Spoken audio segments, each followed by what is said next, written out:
Y acá está el ejemplar. Por ello les presentamos a los comentaristas que nos acompañan en esta sesión. En primer lugar, tenemos con nosotros Aníbal Gauna, PhD en Sociología por la Universidad del Estado de Nueva York, Estados Unidos, magíster en Filosofía y Ciencias Humanas, en la Universidad Central de Venezuela, licenciado en Sociología en la Universidad Católica Andrés Bello, Caracas, y ex becario de Fulbright. Ha sido profesor de maestría, posgrado y doctorado en la Facultad de Ciencias Sociales en San Marcos, y ahora es de la Universidad Peruana de Ciencias Aplicadas, de la UPC. Es investigador registrado en Brasil. Y sus áreas de investigación o de interés son sociología cultural, sociología historia comparativa, sociología política, teoría sociológica, sociología de las migraciones. Muchas gracias, profesora Aníbal, por estar acá. La otra comentarista es Cristel Semiramis.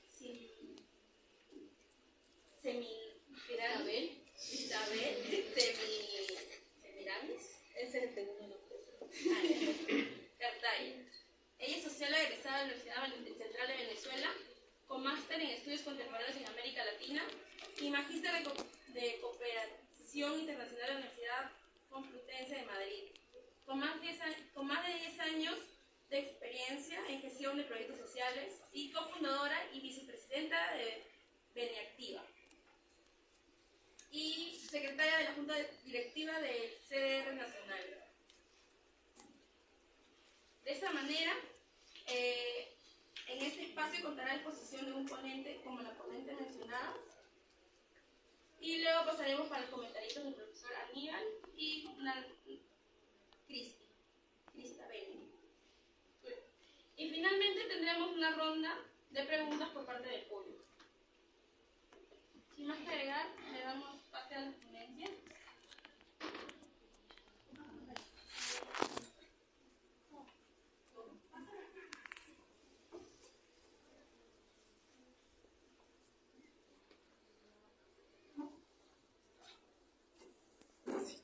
Bueno, buenas tardes a todos, todas y todes. En primer lugar agradecerles por venir el día de hoy. Espero que sea de su agrado esta ponencia.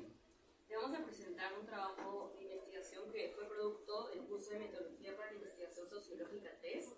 Estuvo a cargo de Tania Ramírez y Jimena Ñiquen. Esta investigación fue realizada por Miguel Aliaga, Celeste Medina, Alejandro Rodríguez, que está en la virtualidad, y quienes habla, Diana Manrique. Este trabajo lleva por nombre Conociendo a quienes conocen, exploraciones a partir del análisis del capital social en torno al origen y el desarrollo de la organización de migrantes venezolanos en el Perú, el campo y el Consejo de Residentes Venezolanos.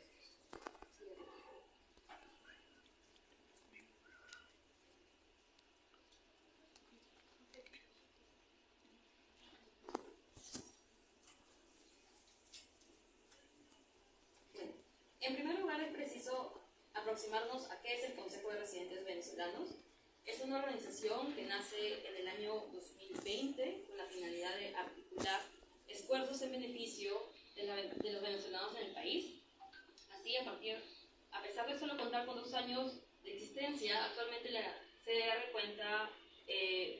actúa a nivel nacional con 109 coordinadores ubicados en 10 regiones del Perú y se encuentra organizada en 38 consejos locales, distritales, y se aproxima que hay entre 2 o 4 coordinadores en estos. Además, posee un organismo central, la Coordinación del Consejo General, compuesta por 11 miembros de 9 regiones del Perú. Asimismo, la organización cuenta con el aval de la Embajada de Estados Unidos, diversas organizaciones internacionales con alcance local e internacional, diferentes municipalidades y oficinas del Estado peruano. En ese sentido, la pregunta que guía nuestra investigación es: ¿cuáles son las posibilidades de institucionalización del capital social en una organización de migrantes venezolanos en Lima a partir del caso de la creación y el desarrollo de 4 coordinaciones distritales del Consejo de Residentes Venezolanos en el país? Las coordinaciones que vamos a abordar son San Martín de Porres, Santa Anita, el RIMAC y Cercado de Lima. El objetivo principal es poder analizar el proceso de institucionalización del capital social, tomando en caso el estudio de estas 4 coordinadores digitales del CDR.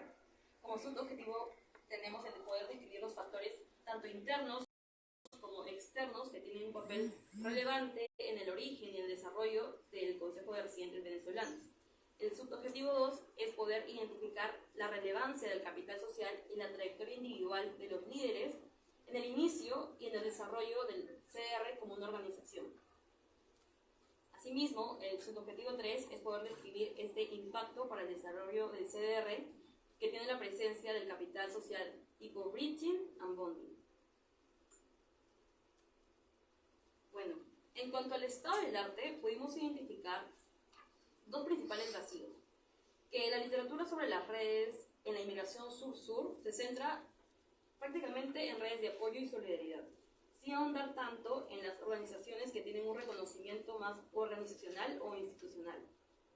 Asimismo, la mayoría de estos estudios se han realizado tomando en cuenta el caso de estudio de organizaciones migrantes en ciudades europeas, como son los autores que están ahí presentados en la diapositiva. Siguiente, por favor. En primer lugar, sobre las redes de apoyo y solidaridad migrante en América Latina. La literatura ha abordado sobre su relevancia de estos para la mejora de las condiciones de vida de los migrantes en temas de vivienda, empleo, salud y su integración en el país de acogida. Por otro lado, también se ha observado la capacidad de estas de también ser instrumentalizadas, es decir, hacer un uso específico de redes informales en beneficio de los individuos. Sin embargo, no es excluyente. En ese sentido, diversos autores también han rescatado tanto la instrumentalización y el apoyo como elementos de estas redes. Bueno, según la literatura, la principal limitante de estas redes de apoyo es su carácter.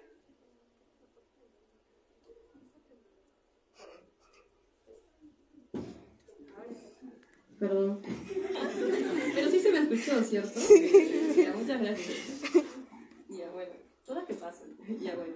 El principal limitante de estas redes de apoyo es su carácter temporal y la acción focalizada.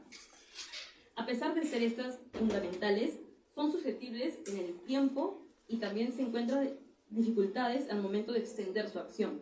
Por ello, se hace necesario la búsqueda del reconocimiento y el apoyo de instituciones y organismos externos a la red, y que es lo que hoy vamos a profundizar en esta investigación. Siguiente, por favor. Sobre las organizaciones formales y el proceso organizativo de los migrantes, en primer lugar tenemos que tener en cuenta qué es lo que define una organización formal. Según la literatura, es algún documento que acredite, que avale la existencia y sus funciones ante las autoridades del país de acogida y o de llegada, como lo indicaron los autores Sober y Vermeulen. Las organizaciones de migrantes cumplen con un rol esencial como un mecanismo de integración política, social y económica de la población migrante.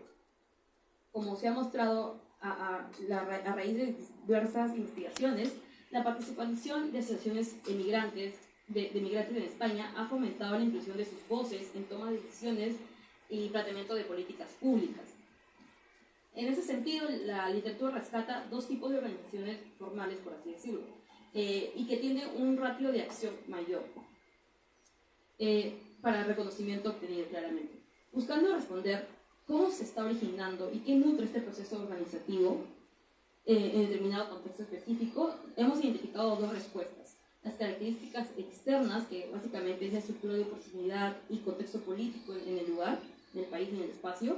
También hay características internas, que es justamente esa trayectoria de migración, de capital social y las características de los migrantes. Teniendo en cuenta el tipo de migración que es la venezolana, nos hemos inclinado por poner nuestros esfuerzos y enfoque en las características internas de la organización, buscando observar su capital social.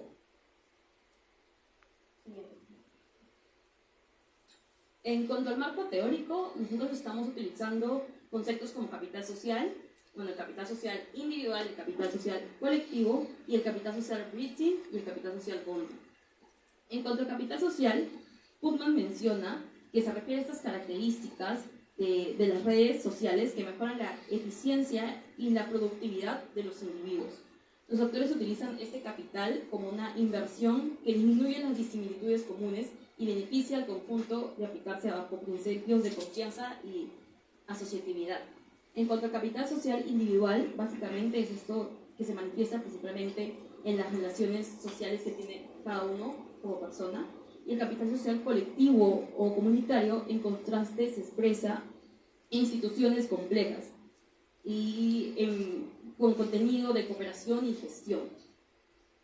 Cuando el individuo permanece activamente en un grupo, una comunidad, una organización, hay cierto grado de transferencia de recursos de su capital social en un marco específico de un determinado grupo. Y justamente eso es lo que vamos a observar en la investigación. En cuanto al capital social bridging y el capital social bonding, el capital tipo bonding o de lazos vínculo o vinculante es aquel que existe entre personas que comparten características similares. En este caso pueden ser el pertenecer a una misma organización, el ser migrantes, de provenir del mismo lugar.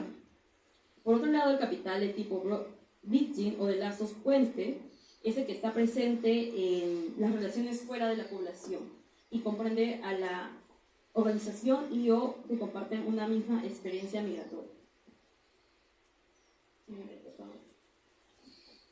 A partir de ello, también hemos identificado y hemos realizado el marco teórico teniendo ciertos supuestos.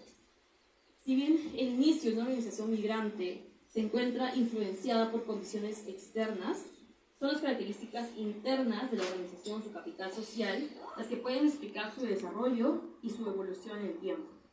El capital social individual del líder, del fundador, representa un elemento fundamental para comprender el origen de la organización de migrantes. Para que las organizaciones de migrantes logren la institucionalización, el capital social debe ser capaz de convertirse de manera efectiva de un capital social individual a un capital social colectivo, organizacional, comunitario. Pueden identificarse dos tipos de capitales sociales en el proceso de institucionalización del capital social en la organización: el bonding, vínculo o bridging, puente. Bien, ahora bien, sobre el contacto para las entrevistas, se contactó a 4 personas que ocuparon puestos dirigentes en las CDRs de sus respectivos distritos. Para conseguirlo se recurrió a Nela Herrera, quien es la presidente del CDR a nivel nacional.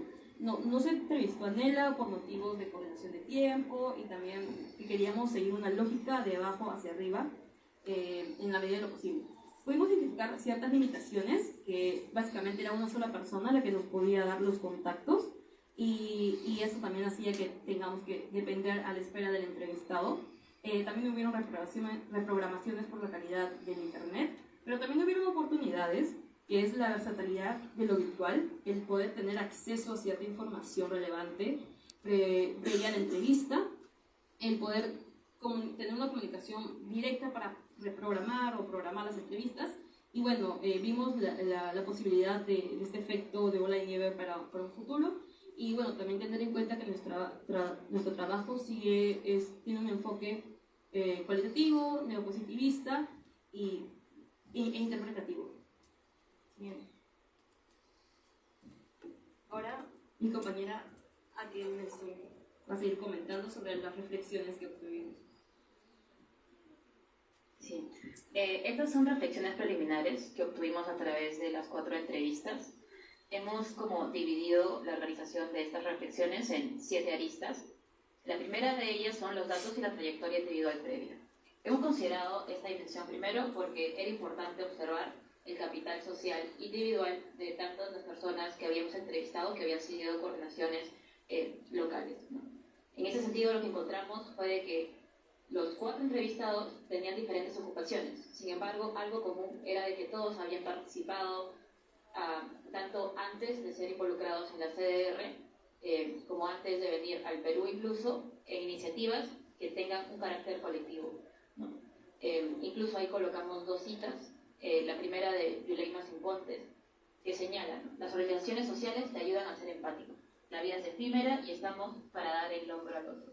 Esto nos indicaba mucho de que había una vocación de servicio, de que básicamente las motivaciones o la trayectoria individual procedía de este deseo de poder organizar colectivamente y apoyar en este caso a la comunidad migrante venezolana en el Perú, que como sabemos ha tenido un montón de serie de desventajas sociales.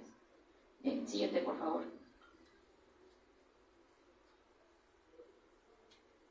En ese sentido anterior, la segunda dimensión que tenemos en cuenta es la participación de los entrevistados en la organización.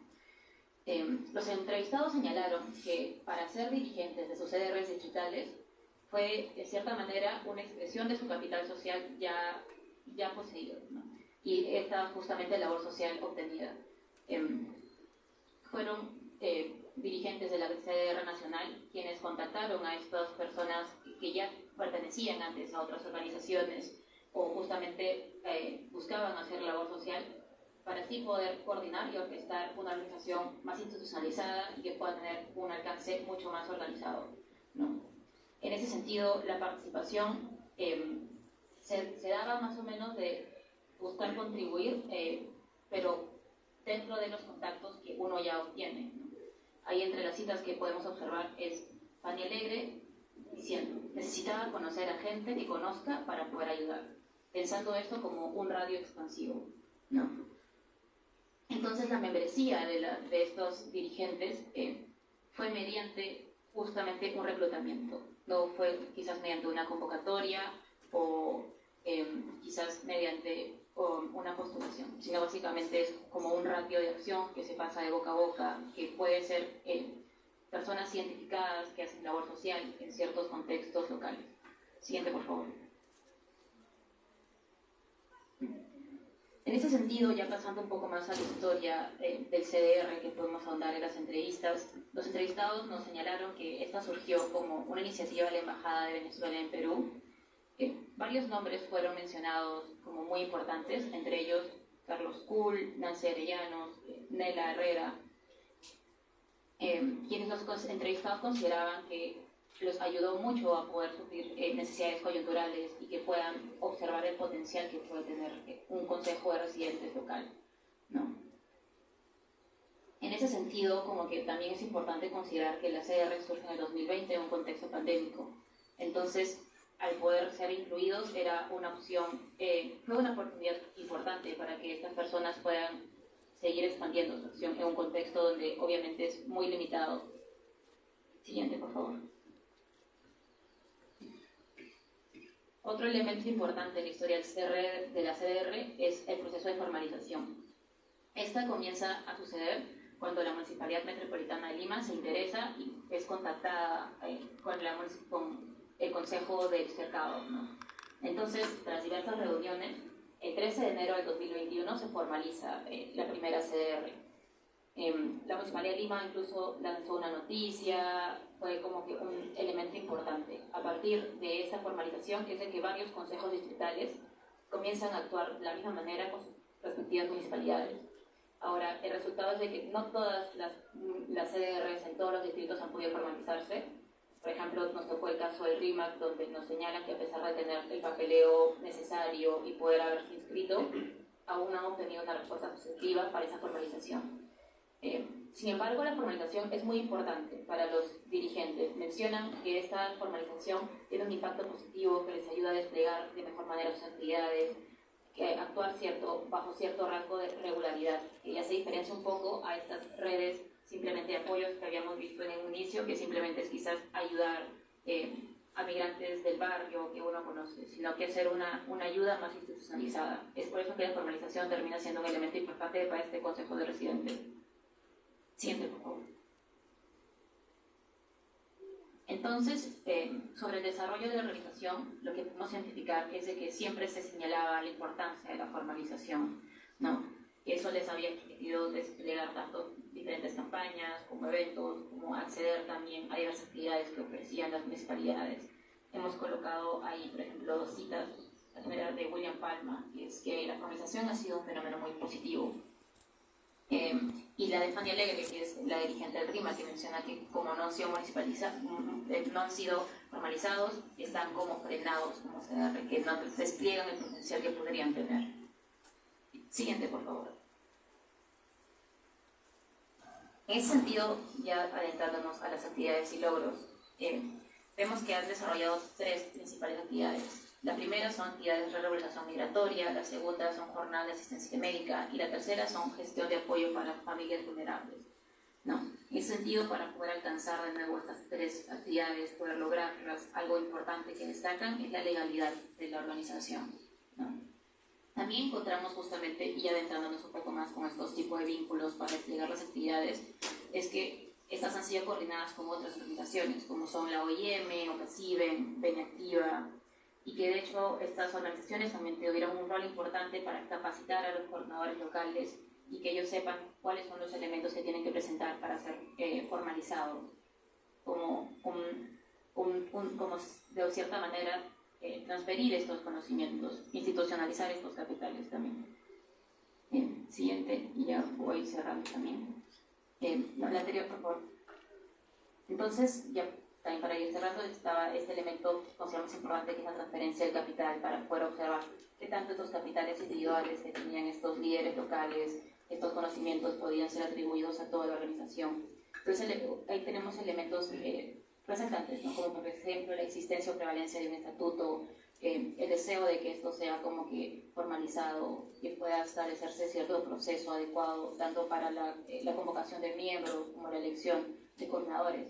Y vemos de que hay un proceso de que se está apropiando ese capital social, que quizás justamente porque la organización es muy joven, tiene un periodo poco de tiempo, es de que aún está conviviendo con procesos quizás ligados a identificación de personas que ya tienen cierto capital social, ¿no? En este caso es importante ahondar sobre, y puedes pasar al siguiente por favor. Para terminar, es importante ahondar sobre estos procesos, de hasta qué punto puede identificarse o diferenciar ese impacto de este capital que pueden tenerse como en ciertas instituciones, tanto la Embajada venezolana como quizás las municipalidades o otras organizaciones internacionales, como qué tanto podemos ahondar sobre la acción de esta iniciativa que si bien surge de personas con labor social, con ciertos contactos, con cierto conocimiento, de alguna u otra manera parece que depende mucho quizás de justamente estas acciones individuales. Entonces sería importante como que poder observarlo a futuro para poder ver el impacto que puede lograr como que de manera independiente. Y ese sería como que el comentario final para poder terminar. Muchas gracias.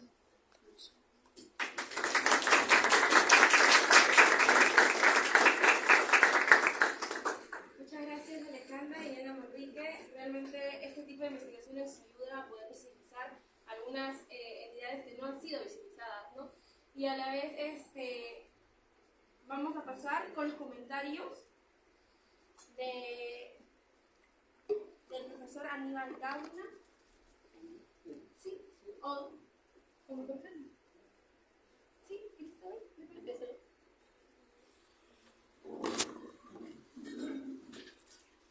Buen día. Creo que está apagado. Tienes que prender. ¿Me escuchan? Levántale. Pues yo creo que Hola. Ahí está. sí. Buen día. Como primer comentario, felicitaciones por la investigación, por el esfuerzo.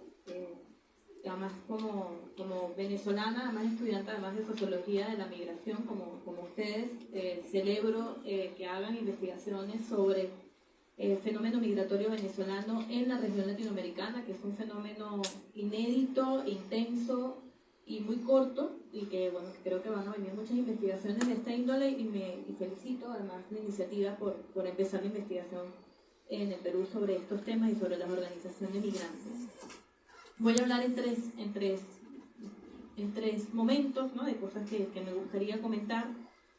Lo primero es en el tema teórico, ¿no?, en el tema del arte de la sociología de la migración en específico, y resaltar el interés que a mí me ha llamado de trabajar sobre la migración sur-sur y sobre ese vacío teórico que en efecto existe de trabajar el fenómeno migratorio desde la región latinoamericana hacia la región latinoamericana.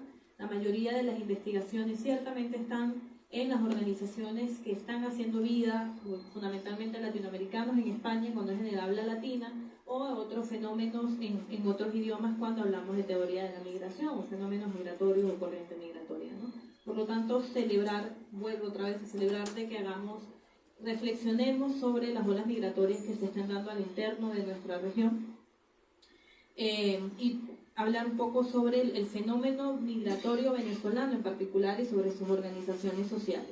Dejarle como apunte que hay un observatorio de la migración en la Universidad Hermana, que es la Universidad Católica Andrés Bello, donde además es el profesor, que está haciendo una investigación periódica y está haciendo un mapeo de todas las organizaciones de migrantes venezolanas desde el 2017 hasta la fecha, que puede darle también algunas luces para profundizar en las próximas metodologías de investigación, que habla de cosas que ustedes han identificado, que es una preocupación de las organizaciones migrantes venezolanas por la formalización, que voy a tomar más, sobre la voluntariedad de los integrantes en organizarse para hacer redes de solidaridad y apoyo y además trabajar en la agencia de los ciudadanos para poder tener derechos en la sociedad de acogida, en este caso el peruano, para ellos poder tener un vehículo que les facilite demandar derechos, fundamentalmente documentación, que es el gran dolor de cabeza de la población migrante, estar de forma legal en el país y de consecuencia algunos otros derechos fundamentales para la población migrante que tienen que ver con el acceso a derechos, salud, educación y vivienda, ¿no? Que son, y trabajo, ¿no? Que son sus principales preocupaciones. Entonces, allí también hay un trabajo de algunas similitudes que ustedes encontraron en el CDR, que pueden encontrar en otras organizaciones que están haciendo vida y que además pueden encontrarlas en otras organizaciones similares que están haciendo vida en Colombia, en Argentina y en otros lugares donde también hay una población venezolana migrante importante. Eso como primer punto, ¿no? Segundo, voy a ahondar en los comentarios, en las hipótesis que ustedes establecieron en la investigación.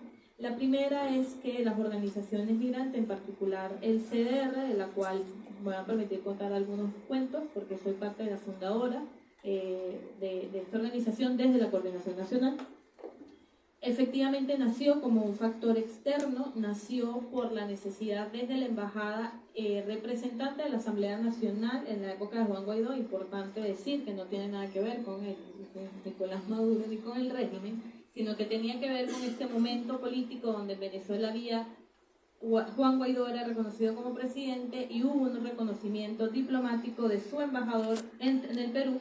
Desde esa embajada se crea el Consejo Nacional de Residentes, que en su momento se crea como una red de líderes voluntarios que iban a hacer el correo de transmisión desde la embajada con la población migrante para poder transmitir información consular. Ese es su origen. Sin embargo, coincidiendo además con lo que identificaron en la investigación, la situación política cambia tanto en Venezuela como en Perú, y este origen pues permite que esta lógica no se pudiera dar, porque ya la embajada de hecho muere y Juan Guaidó como presidente pues ya deja de tener legitimidad, pero esta red de voluntarios que se crea en el momento pandémico y en el rastreo se hace en el momento pandémico, donde es allí donde se consiguen los 109 coordinadores y tiene un alcance nacional, y en ese momento además ayuda a unas 15.000 familias venezolanas en darle ayuda en comida, medicamentos en el momento de la pandemia, decide mutar a ser la asociación civil que están comentando los ponentes, ¿no? Por el trabajo colectivo que se había hecho de forma interna. Por lo tanto, confirmo, además valido que esa hipótesis es cierta, esa hipótesis se da, aunque existe un origen externo, son las decisiones internas del colectivo que da que se convierta en la asociación civil que es hoy, en los desafíos que tiene como asociación civil, ¿no? La segunda hipótesis, que habla del capital interno, del peso que tiene el capital individual de los fundadores para que esto se dé, pues también se valida. Esto fundamentalmente se da por el soporte que da en primera mano el embajador en aquel momento, que es Carlos Escul, en aquel momento la ministra consejera, que es Nancy Arellano, que han mencionado, y otras personas, Nela, que era una líder comunitaria y que ahora es la presidenta, y otras personas que fuimos parte de la fundación, que trasladamos pues todos los esfuerzos para que el Consejo de Residentes se dé. Y a su vez, pues todos los consejos distritales que han entrevistado, pues dieran para que este CDR tuviera la posibilidad de interrelacionarse con autoridades locales y cooperación internacional, que fue lo que permitió que se convirtiera en una asociación civil. Y paso a lo tercero que han comentado, del traspaso del capital humano individual al traspaso colectivo.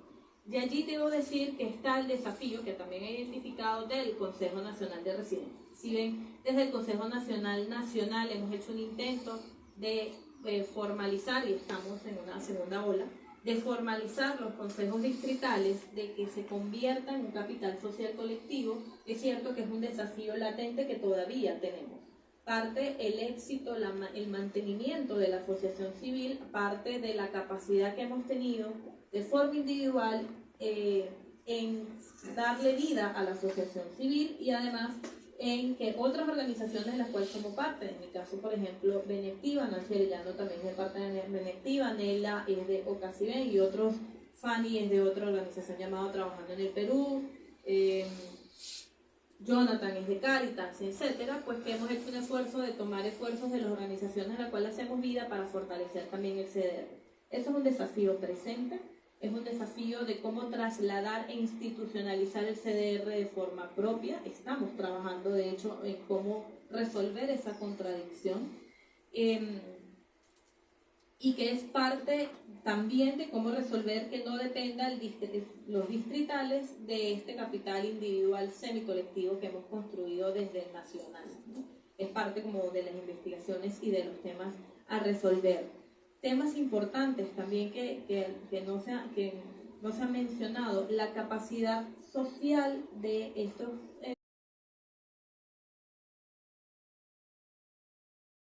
si bien tienen todo un afán de solidaridad, si tienen todo el capital social de interrelacionamiento, les faltan capacidad técnica en términos de conocer la realidad peruana, conocer el Estado peruano, conocer la norma peruana y conocer la elaboración de proyectos de índole comunitario y social para poder ejercer toda esta voluntariedad que tienen en proyectos que puedan intervenir de forma efectiva en la realidad. Y es allí también donde hay un desafío en el que estamos trabajando, que también define de forma importante la capacidad que tienen las organizaciones sociales de permanecer, ¿no? Que no solo lo tiene el CDR, que tiene que ver con la capacidad técnica que tienen y después de eso además iría a la económica para permanecer como una sociedad civil que produzca intervenciones efectivas en el terreno para que puedan seguir dando vida. Eso como parte de los comentarios.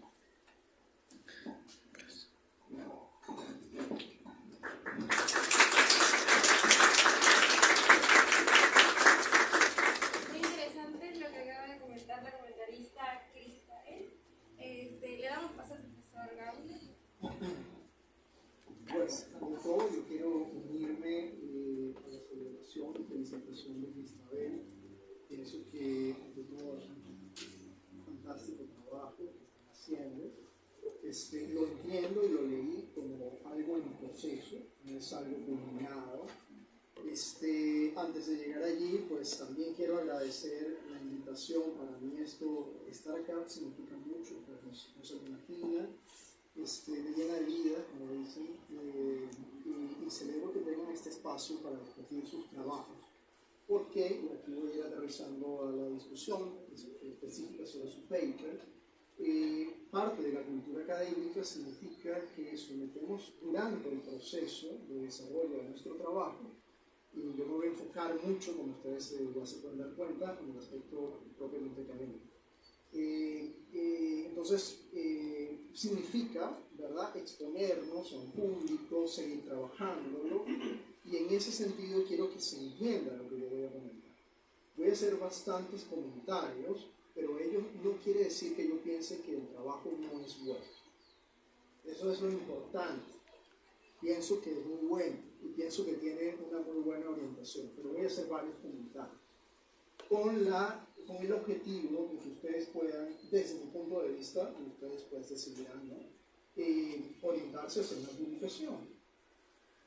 Creo que ese es el objetivo, ¿no?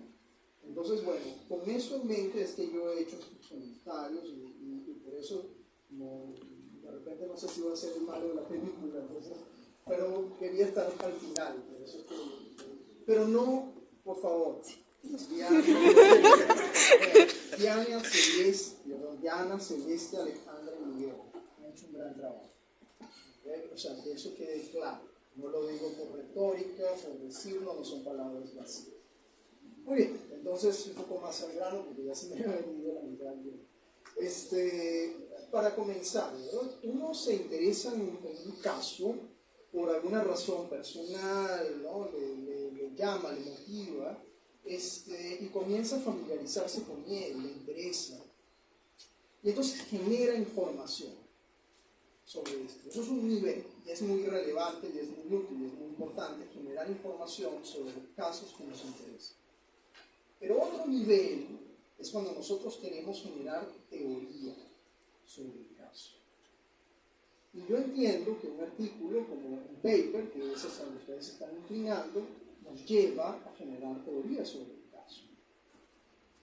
Normalmente lo que termina ocurriendo es que en el proceso de investigación o de publicación uno sabe de las dos cosas. O sea, se involucra con el caso, conoce del caso y genera ideas a partir del caso. O sea, entonces, no solamente es valioso el caso en sí mismo porque nos motiva, sino por alguna razón personal, intelectual o de cualquier otro tipo, sino porque generamos nuevas ideas. Entonces, ahí es donde me quiero enfocar. Okay. ¿Cómo simplificaría yo el trabajo? Y ustedes me pueden corregir, por supuesto, ¿no? Porque estamos en esta discusión, en este debate en el gran sentido. Individuos que tienen mucho capital social favorecen la institucionalización del capital social comunitario de la organización. Eso sería una forma simplificada de plantearlo. Dicho así, pareciera que no, digamos, no es demasiado sorprendente. Es como si dijéramos, claro, si alguien tiene mucho capital y se vincula, ¿qué va a pasar? Es más capital, ¿no? Es un poco una manera simplificada. Hasta allí, por supuesto, con eso no quiero decir, pues, la base del trabajo no esté bien, pero deben atender a que ese no puede ser el fuerte del trabajo, porque allí no va a haber demasiado avance. ¿Ya? Entonces continúo. Eso, digamos, es casi que una conclusión que todos podemos saber. Entonces, a mí me llamaba la atención lo siguiente. Yo me preguntaba, ¿qué significa realmente institucionalización del capital social y cómo se mide? ¿Cómo se mide eso? En Venezuela diríamos, ¿con qué se come? ¿No? O sea, ¿cómo se mide la institucionalización del capital social? Basta la formalización, porque es tramposo, porque ciertamente la formalización es muy importante, y en las palabras de Cristabel también queda manifiesto esto.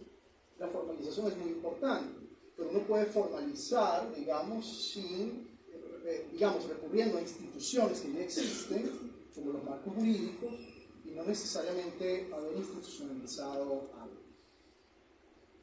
¿Sí me explico?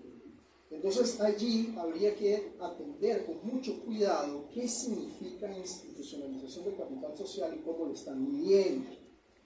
Porque, y me adelanto a algo que tenía anotado un poquito más adelante, realmente yo tengo la impresión de que con las entrevistas no han logrado medir la institucionalización del capital social. O sea, ustedes están confirmando algo que han propuesto de antemano. Es un poco tautológico, ¿no? No sé si me explico. Entonces, atención con esto. ¿Qué significa la institucionalización del capital social? Voy a hablar bien también del trabajo, no se preocupen. Por si acaso, ¿no? Sugiero, el objetivo dice analizar el proceso de institucionalización. Sugiero que lo especifiquen para su propio beneficio. Porque analizar, ¿qué significa analizar? O sea, realmente cuando hacemos investigación siempre analizamos de alguna manera. Entonces, para su propio beneficio, ¿qué significa analizar la institucionalización del capital social? Voy a hacer una descripción del proceso, voy a hacer una reconstrucción, voy a hacer una explicación de los factores que influyen, bueno, etcétera, etcétera, etcétera. Entonces, especificar qué significa analizar el proceso de institucionalización. Luego, el diseño. quali neopositivista interpretativo. Realmente no se entiende porque, por razones de espacio, porque tienen ustedes bastante material, y yo entiendo que sería alargarlo demasiado, no se entiende mucho por razones de espacio qué va, ¿no? O sea, ¿qué significa neopositivista interpretativo? Porque uno lo puede buscar, pero, digamos, como es un artículo, ustedes se están comprometiendo al decirlo, ¿no? Entonces tienen que explicar, ¿no? ¿Qué quiere decir esto? ¿Y por qué?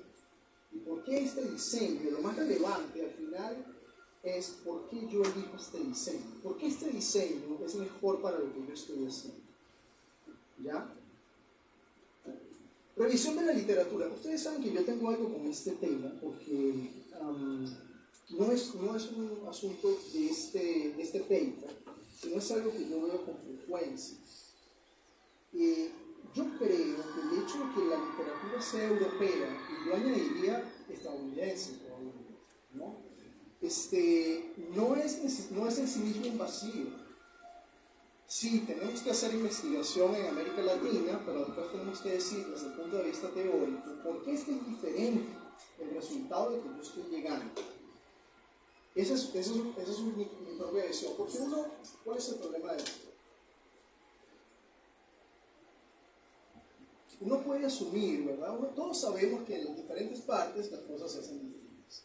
La gente piensa distinto, hay diferentes hábitos. Eso está bien como punto de partida. Es decir, el conocimiento es contextual. Está muy bien. Ahora, cuando decimos que un estudio se hizo en Europa y por tanto no me sirve para América Latina, yo tengo que explicar por qué. ¿Por qué? Y eso me lleva a la reflexión teórica. ¿Qué es de distinto? ¿Qué tiene de distinto las redes de migrantes en Perú? Que hace que las redes de capital social sea distinto, el concepto de capital sea distinto en Perú que en España. ¿Por qué? Yo no sé si lo es o no soy especialista en capital social en el tema, pero habría que explicar.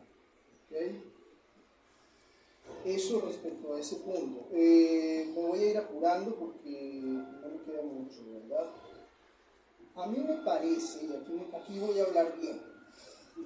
Aquí voy a hablar bien. No es que antes esté hablando mal, o sea, estoy tratando de verdad, con toda honestidad, de decirles, miren, paréntesis, yo, al nivel en que ustedes están en la universidad, no hubiese podido escribir eso.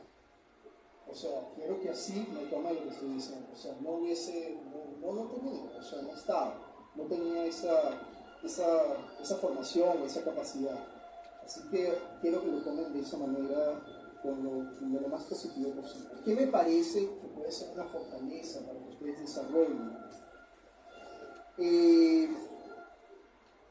Cuando ustedes hablan del capital social versus el proceso organizativo, ¿verdad? Y dicen que el cambio en la organización se ve a través del cambio en el capital social. Yo creo que ahí ustedes tienen una muy buena pista. Eso es una muy buena pista que ustedes deben profundizar. Intuitivamente suena como muy informal, pero o sea, lo que quiero decir es que desde el punto de vista teórico ustedes tienen aquí cosas que pueden desarrollar. Es un buen punto y me encanta que Cristabel también lo haya señalado. En la literatura, eso sí es un vacío en la literatura que ustedes han encontrado. Se hace énfasis en los factores externos y ustedes han encontrado que hay que hacer énfasis en los factores internos. Eso es algo que ustedes tienen que explotar. Quizá restarle menos peso a otras cosas y enfatizar eso. Eso me parece muy importante. Hay otros comentarios, no sé si ustedes quieren, se los hago después, pero tampoco quisiera tomarme más tiempo, creo que ya estoy. Y bueno, eso, tenía otros comentarios, pero creo que con eso cierro, ¿ya?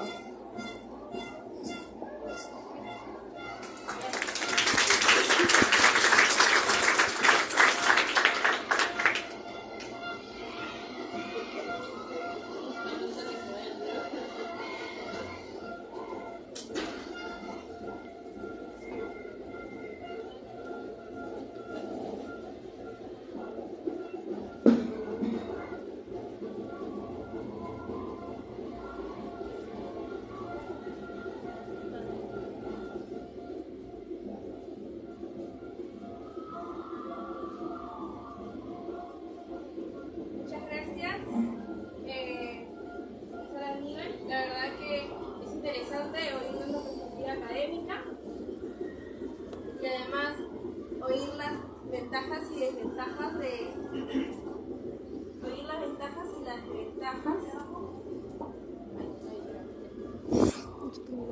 de dicha presentación, ¿no? Ahora pasamos por las preguntas. Réplica. Ya, listo.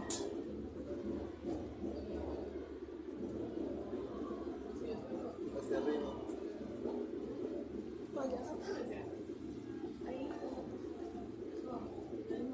Hacia arriba.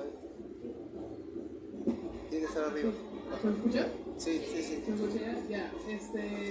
Sí, no, antes que nada agradecerles en nombre de todo el grupo, tanto a ustedes, a Aníbal, como a usted Cristóbal, por los comentarios, la verdad nos ayudó bastante para poder continuar el trabajo. Sí, el trabajo es como que es cierto modo preliminar porque lo estamos continuando en la medida que avanzamos los cursos. Por ejemplo, yo creo que nos sirvió bastante el conocer el capital y que, bueno, era un poco repetitivo, yo creo. Eso nos sirvió mucho para, por ejemplo, ahorita estamos en un curso haciendo un proyecto con justamente Fanny Alegre en el RIMAC, con Fanny Alegre y Margarita Jimmy, que son dos lideresas del RIMAC. Es un proyecto donde vamos, el plan es fortalecer la gobernanza en un barrio donde hay mucha discriminación a los migrantes venezolanos. Entonces, a raíz de poder conocer cómo funciona el capital, cómo se, en cierto modo, institucionaliza, eso nos está ayudando bastante para poder tomarlo de referencia y que sea uno de nuestros objetivos para que los migrantes venezolanos que ahorita están, en muchas ocasiones siendo apartados dentro del barrio, siendo tratados mal, criminalizados, puedan llegar a obtener ese capital social de parte de no solamente Fanny, sino también de los mismos vecinos del barrio, que se puedan unificar, que puedan generar conversación en el barrio, que puedan tener juntas vecinales, que puedan generar espacios de diálogo donde los problemas, tanto de los migrantes como de los peruanos, puedan ser alcanzados hacia la municipalidad, ¿no? Entonces, sí que a lo mejor en el trabajo puede sonar un poquito repetitivo a veces, pero eso nos está ayudando primero para investigaciones posteriores, trabajos posteriores, proyectos posteriores que estamos realizando, ¿no? Eso es más que nada sobre el tema de un poquito repetitivo que puede sonar. No sé si Alejandra viene.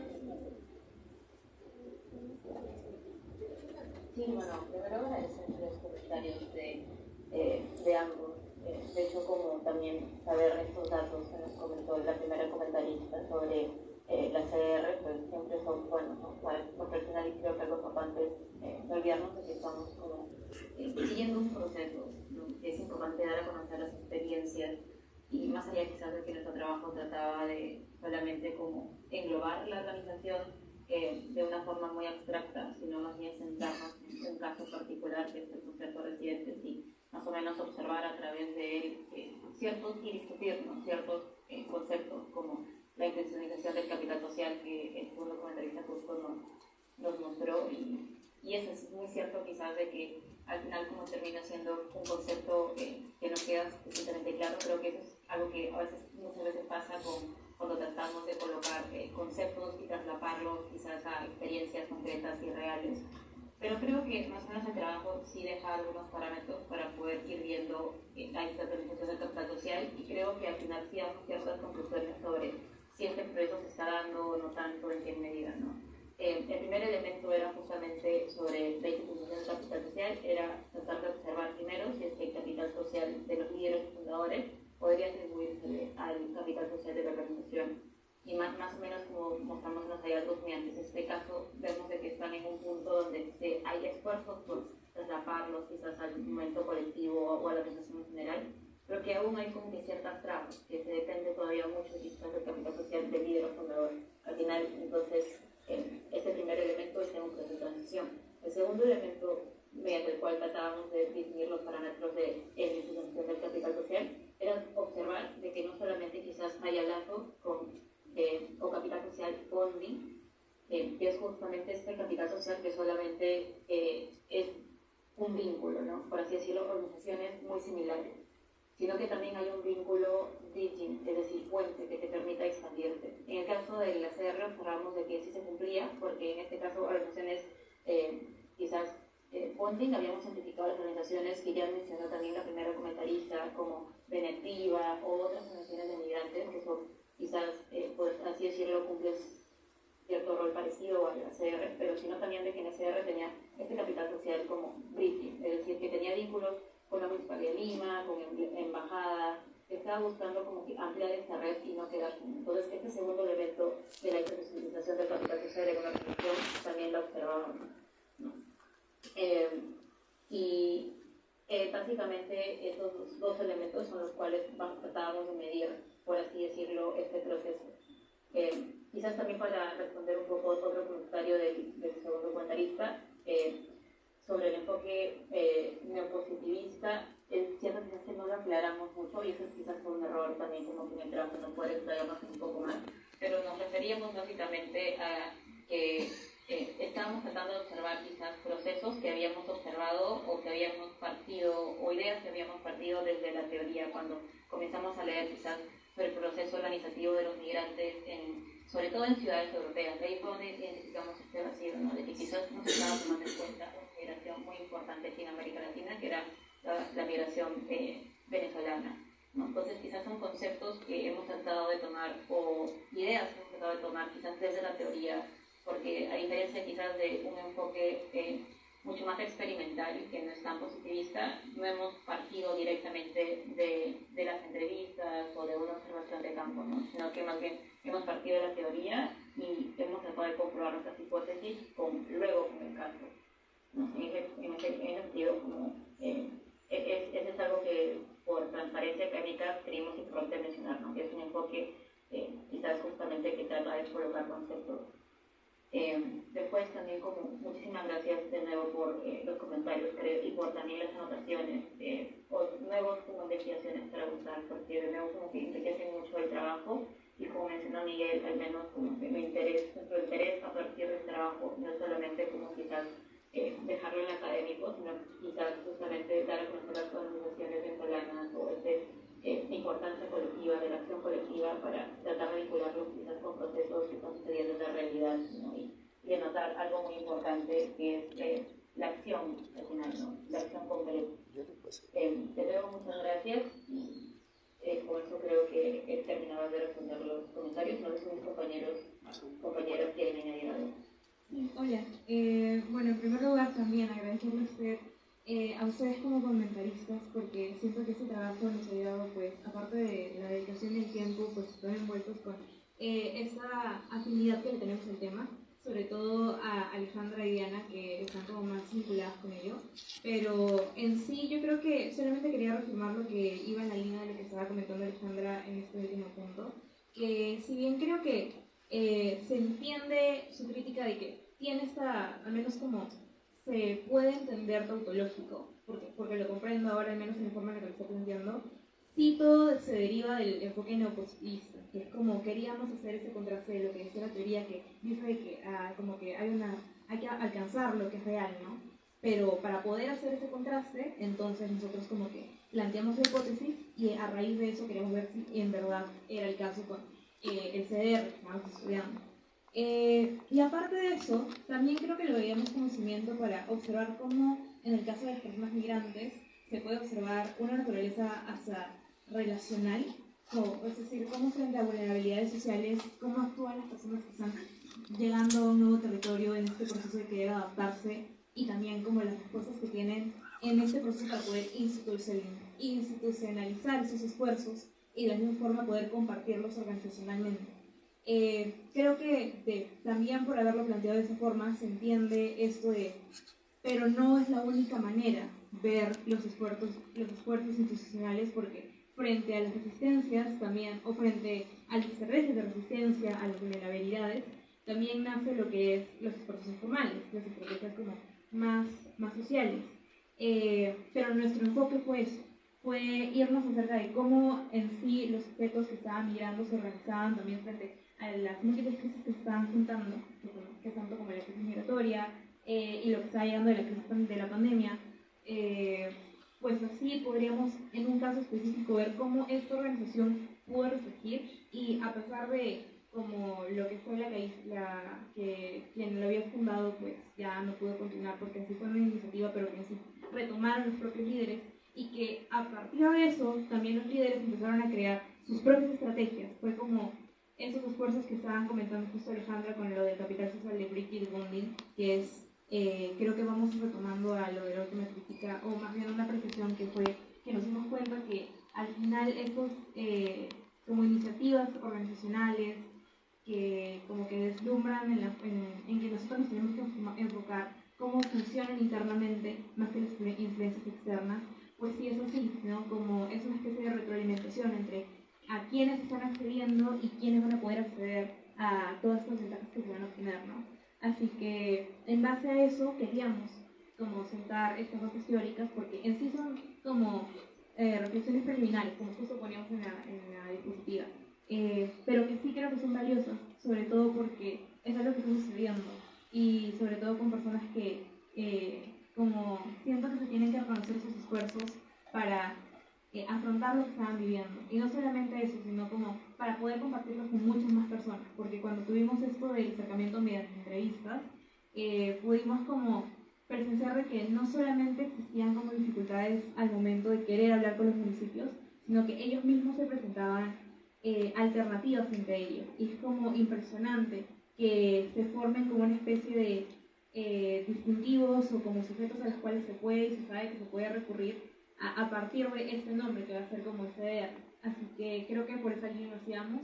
Y si bien como que apreciamos tanto todos los comentarios, sí queremos, creo que hacer énfasis en eso, ¿no? Que en verdad ha sido un gran placer trabajar con este tema y sobre todo poder explorarlo lo máximo posible. Y si es que hemos podido sentar las bases al menos de que sí está sucediendo esto del uso de capital social y cómo se está explorando a partir de una iniciativa que ha nacido de quienes están viniendo, creo que es lo más valioso que, al menos eso puede ser lo más valioso de nuestro trabajo. Creo que sería como darle la agencia a quienes han retomado y han construido estos procesos, ¿no? Y siento que poder afirmarlo y tener como sentar esa base teórica, al menos es como algo de lo cual estamos bastante orgullosos. Creo que será la mejor representación de todo eso. Pero bueno, eso. Y muchas gracias a ustedes dos, de verdad. Y gracias también a ustedes por estar aquí. Creo que ahora sí podemos pasar por esto.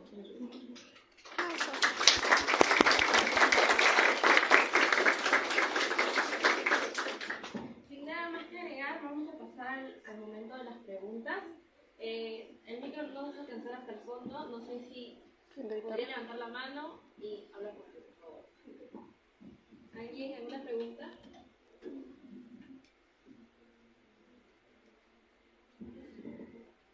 Yo tengo una pregunta.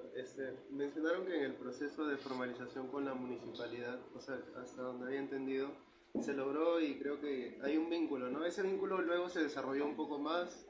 ¿Hubo algún trabajo coordinado con ellos después? ¿Hicieron algo más? Sí, voy a explicar 5. Sí. En bloques. ¿Alguna otra pregunta? Otras dos preguntas más.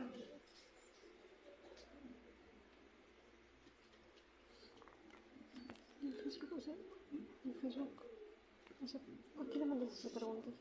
Bueno, yo tengo una. Es acerca de después del proyecto, ¿no? Este proyecto ha tenido contacto con el gobierno actual. O sea, ha llegado a, o sea, hablo ¿El gobierno central? con el gobierno central, ha habido un acercamiento. Esta es mi pregunta. Ahora faltaría 2, 3 más. Sí, entonces empezamos a responder. Lo primero va a ser los comentarios. No, lo pone. Bueno, muchas gracias por las preguntas ustedes dos. A ver, a nivel primero rápido sobre el tema con el contacto con el gobierno actual, realmente no. El alcance que estamos teniendo ahorita justamente con lo que mencioné al final de que este proyecto lo estamos llevando a hacer una especie de actividad junto con la dirigente del CDR en RIMA, Fanny Alegre, y bueno, con Margarita Schilling, que también nos apoya mucho ahí. Estamos en una etapa de planificación del proyecto y mucho articularemos, me parece, con la municipalidad, pero lo cual es complicado y con eso enlazo la respuesta de la otra pregunta. La Municipalidad Metropolitana de Lima, como se mencionó en la presentación, tuvo mucho aporte en el apoyo de la formalización del CDR. Apoyó bastante, y no solamente a nivel de la Municipalidad Metropolitana de Lima, sino también apoyó en la formalización distrital de cada CDR. Cada CDR, para poder trabajar, entiendo yo, a nombre de organización, tiene que estar formalizado ante la municipalidad de cada distrito. Ahora, ¿qué ocurre? Por ejemplo, justamente mencioné el caso del RIMAC, con la CDR del RIMAC. A pesar de los esfuerzos de Fanny y las personas que trabajan en el RIMAC para intentar formalizarlo en el RIMAC, y a pesar de incluso el apoyo de la Municipalidad Metropolitana, dentro de esa municipalidad el alcalde pues no les ha dado respuesta, les ha dado 2 respuestas negativas y después no les ha dado más respuesta. A juicio de la dirigente Fanny, ella considera que pues, bueno, el alcalde realmente no desea migrantes en el distrito, no los apoya, no los considera una prioridad y por ende es que no les responde. Ahora, justo hace poco se acaba de realizar las elecciones regionales municipales y pues el plan es que se espera de que el próximo alcalde tenga una disponibilidad para poder trabajar. La municipalidad ayuda sí bastante en el hecho de poder dar las posibilidades de tener espacios, trabajar en conjunto con las organizaciones, de permitirles usar el nombre y así poder hacerse más conocidos dentro de la comunidad tanto peruana como venezolana. Igual sí creo que esta pregunta la podría responder como exposición y mejor la comentarista de Cristabel, pero eso sería desde nuestra parte, pues eso.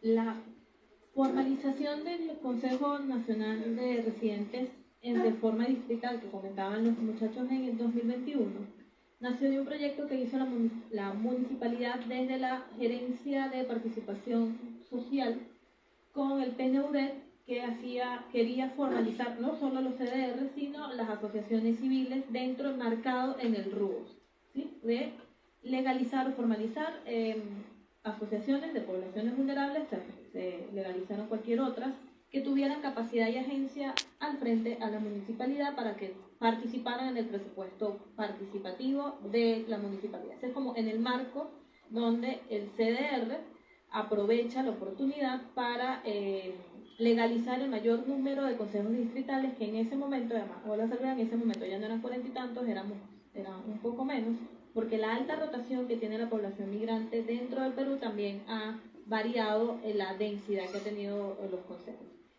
Se legalizaron 7, a pesar de que se propusieron unos 12, 13 más o menos consejos distritales en ese momento, que tenían la capacidad, el personal y la fortaleza como para poder legalizarse. Se llegaron a 7. Se llegaron a 7 porque muchos mostraron resistencias y ahí se encontraron resistencias dentro de la municipalidad, porque a pesar de que fue un esfuerzo desde la Municipalidad de Lima, que además llamó a algunas municipales distritales, sabiendo del esfuerzo y del proyecto que se estaba haciendo además con organismos multilaterales para legalizar CDR y otras asociaciones, en el caso del CDR, como era Asociación de Migrantes, hubo resistencias marcadas de algunos distritos.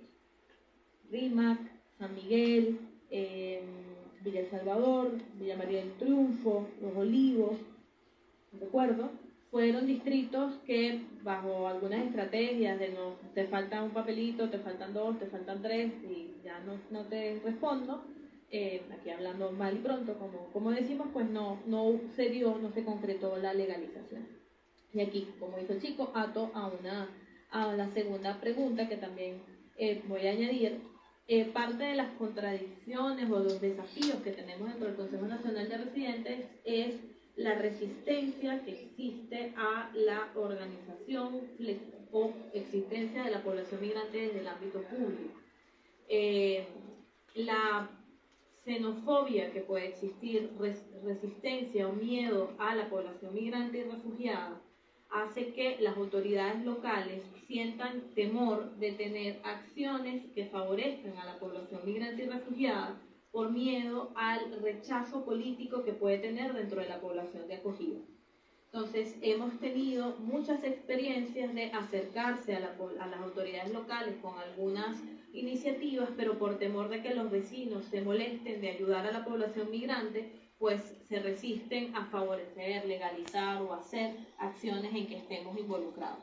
Ese es un tema que además merece investigación porque es un escollo y un importante, un obstáculo tangible para la realización de intervenciones, incluso de integración que incluyen a la comunidad local, porque además hago la salvedad, la Asociación de Migrantes del Consejo Nacional de Residentes no solo hace intervenciones para la población migrante, sino la población en condiciones de vulnerabilidad, que incluye por supuesto a la comunidad acogida donde allí hay población de vulnerables, pero hay un escollo importante cuando se trata de interrelación con las autoridades locales que desfavorece, un poco hablando de los términos en los que hablaba el paper del capital social breeding, ¿no? Porque es un poco complicado establecer este tipo de relaciones por un factor que no está tocado en el paper, pero que es importante cuando estamos hablando de población migrante refugiada, no solo venezolana, sino de todo fenómeno migratorio, que es el tema de la resistencia al otro y a este tipo de ciudadanos, ¿no?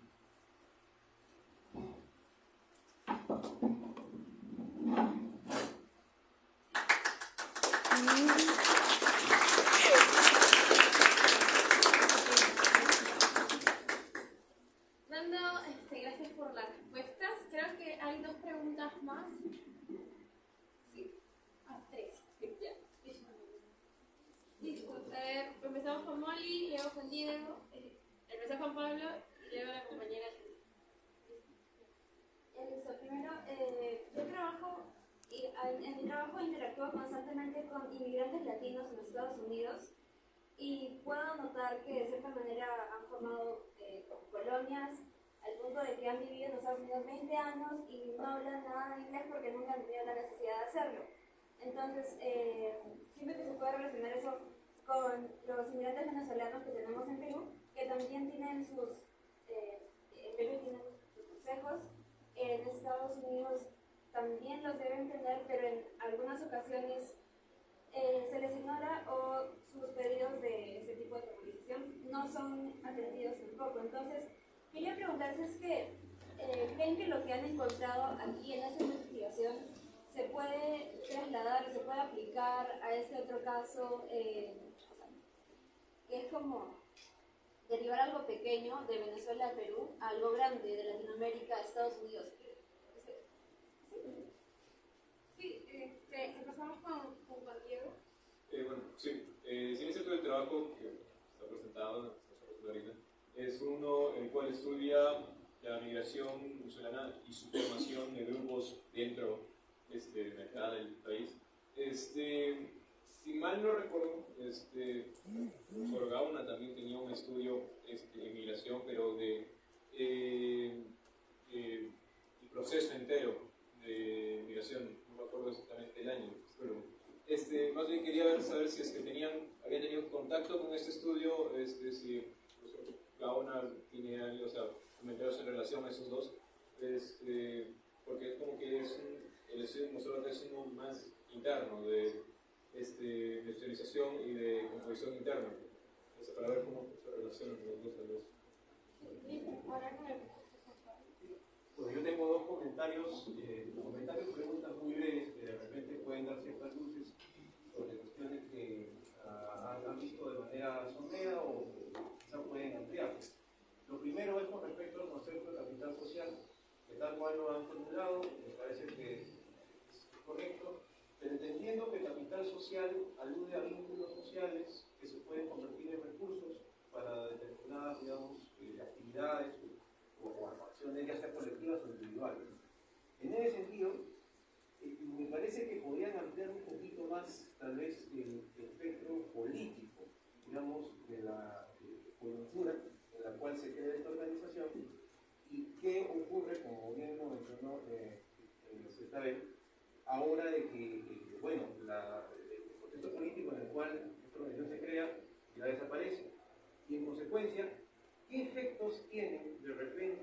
las opiniones o las convicciones políticas de la población venezolana y de los líderes que forman estas organizaciones para desarrollar ciertos vínculos que pueden constituir capital social.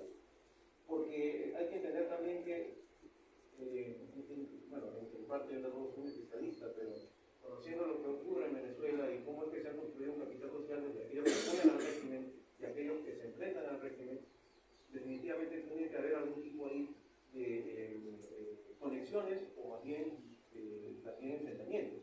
Entonces, ¿qué tanto consideramos, no sé, los migrantes que están ahora aquí presentes, consideran que el régimen es legítimo o no es legítimo, si conectan a la asociación con una determinada postura política, eso contribuye a reforzar un capital social o más bien les limita la posibilidad de reforzarlo? Ese plano podría también estar visibilizado, quizás unas cuantas entrevistas más, o ampliar este tema con respecto a las personas que tienen ustedes ahí como contactos claves. Y el segundo punto es, ¿cuál es la ruta del dinero? Siempre es, a veces, importante conocer esto. Toda organización, sobre todo que quiere institucionalizar y mantenerse en el tiempo, requiere un financiamiento más o menos fijo. Y entonces es importante preguntarnos de dónde viene el financiamiento, cómo es que se consolida, cómo se mantiene, a veces cuando el recurso no fluye, simplemente la financiación desaparece. Ese tema también podría, tal vez, visibilizar profesionalmente, es importante como Listo, para cerrar con ustedes, si bien la formalización ayudaría a en cuanto a también a obtener recursos, a tener una mayor voz, o sea, digamos, que sea concreta para que se escuche. Quería saber cuáles eran los principios que encontraron en la importancia de formalizarse para poder llevar este trabajo. Listo, tenemos minutos para empezar. Empezamos por los ponentes y luego, si es algo más personal, empezaremos sobre estudios de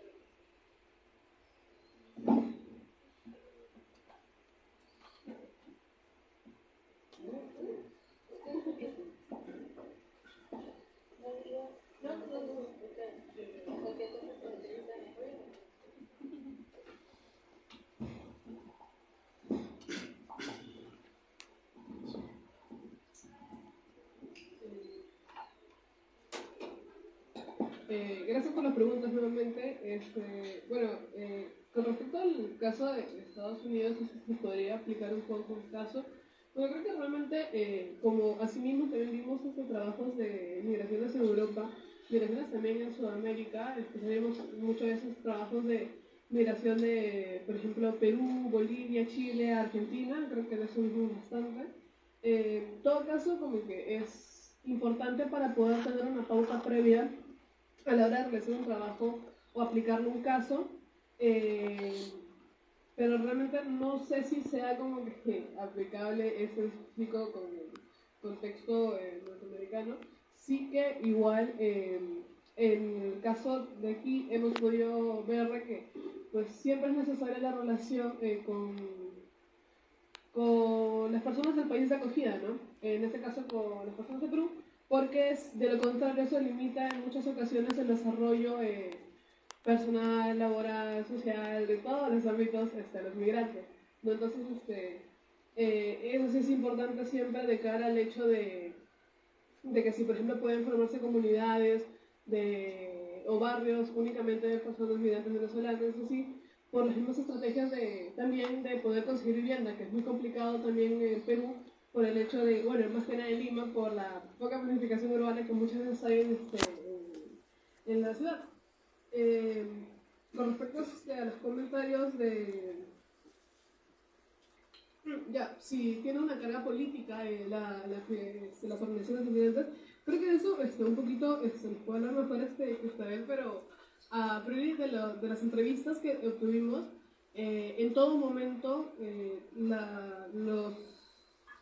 los cuatro líderes, las cuatro líderes nos comentaron de que siempre cuando se referían al gobierno de Guaidó decían, sí, pues en el gobierno de Guaidó, momentáneamente que hubo, se pudo crear el CDR, y cuando se referían al caso de Maduro, pues siempre se referían de forma despectiva, ¿no?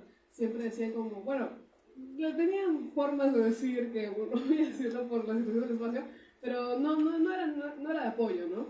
Ese fue como un punto en común que sí había. No encontramos, o sería que se podría corregir Alejandra, pero yo no recuerdo que hemos encontrado a alguien que haya apoyado a Maduro de algún modo. Sí que tampoco siento de que haya habido una carga política en torno al hecho de poder crear la organización, pero sí seguro que ha sido un punto en común porque todos coincidían en ello, en la posición política en torno a lo que está pasando ahorita en Venezuela. Y por la de la ruta del dinero. La ruta del dinero. En muchas ocasiones las organizaciones de migrantes venezolanos han sido financiadas por organizaciones mundiales, muchas veces la OIM, me parece, Organización Internacional de Migración, o Migrantes, y por ejemplo, Jonathan Noguera, que es el dirigente de CDR, me parece que en Santa Anita, nos comentaba mucho su relación con Cáritas, que Cáritas les apoyaba mucho para la hora de poder tener recursos, y también está el caso, por ejemplo, de Fanny, que Fanny nos mencionaba de que en muchas ocasiones, cuando hay proyectos que hacer, hay trabajos que hacer, muchas veces tienen que salir desde su propio dinero, las cosas que hay que comprar, las cosas que hay que poder colaborar para poder realizar las actividades. Sí que igual hay ciertas complicaciones a veces con algunas organizaciones internacionales, porque, y bueno, el caso de Fanny, porque es con quien más hemos tenido contacto, nos mencionaba de que muchas organizaciones a la hora de darles apoyo, tanto por recursos o por mismo dinero, básicamente como que condicionaban este apoyo al hecho de ayudar únicamente a migrantes venezolanos. Y Fanny nos mencionaba de que ella, en el lugar donde vivía, veía que también tanto migrantes venezolanos pasaban muy malos momentos, pero también había personas de Perú que pasaban muy malos momentos, y que su vocación no es ayudar realmente como que a migrantes venezolanos, sino es ayudar a las personas en sí, porque eso es lo que se tiene que hacer según su perspectiva, y que eso le limitaba bastante a la hora de poder realizar esos trabajos, proyectos, porque a las finales, si haces una especie de diferenciación de ayudo a este sí y a este no, pues recaemos en lo mismo de dividir a las poblaciones ya por nacionalidades de nuevo, que es lo último que se va a querer volver a hacer. Entonces, la ruta del dinero muchas veces sí es eso, ¿no? O sea, apoyo de organizaciones internacionales o de otras organizaciones dentro del país, como también desde el mismo dinero de las mismas personas pertenecientes a la organización. Y luego la última pregunta no la entendí muy bien. No sé qué dice la última pregunta. Era acerca de la importancia que lograron ustedes en la formalización para poderla llevar a cabo. Así, que por ejemplo, si la organización no está formalizada, tanto no pueden tener colaboración de parte del Estado o bueno, de la municipalidad, justamente lo que mencionaba que está él de que a veces accedía incluso a apoyo desde la municipalidad de parte del presupuesto, porque coincidían en algunos objetivos de la misma municipalidad. Entonces, si no están formalizados, no pueden acceder a sus beneficios, no pueden acceder tampoco al pedido de espacios para poder realizar actividades. Si hacen alguna actividad en la calle y no están formalizados, pues van a tener problemas con el serenazgo, van a tener problemas con la policía, y tampoco pueden usar para cualquier actividad, cualquier cosa, el nombre de la organización, que muchas veces es importante el nombre de la organización para que la gente pueda ya conocer a quién acudir, a quién recurrir si necesitan o requieren apoyo de algún problema de ese tipo, ¿no? Entonces, vamos a hacer un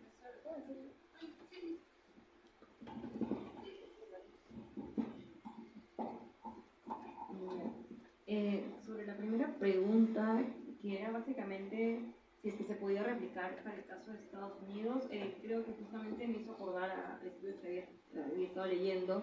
Y bueno, es tomarlo con matices, ¿no? Con ciertas características que podrían diferir en el caso de la migración de los latinos en Estados Unidos. Por ejemplo, mencionaste el caso de los barrios que se formaban en Estados Unidos.